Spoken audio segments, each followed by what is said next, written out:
விட்டுட்டு வந்து களத்துல நிக்கிறோம் அண்ணனோட. அதுதான் பெருமை.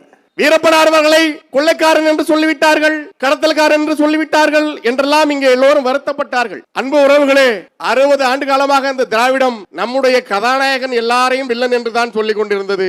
வில்லன்கள் எல்லோரையும் அவர்கள் கதாநாயகர்கள் என்று கதை எழுதி கொண்டிருந்தார்கள்.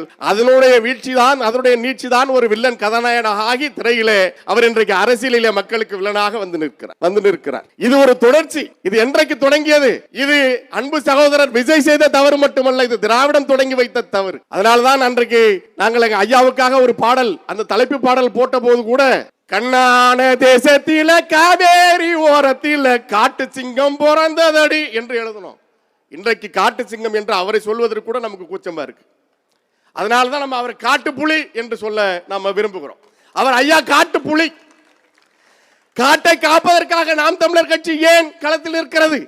அதற்கு முன் எங்க ஐயா சியான் வீரப்பன் களத்தில் நின்றார். வீரப்பனார் களத்தில் இருந்தவரை, உயிரோடு இருந்தவரை, காடுகளின் நீளமும் பரப்பளவும் பெருகி இருந்தது. சும்மா இது பெருமைக்காக புகழ்ச்சிக்காக சொல்லல.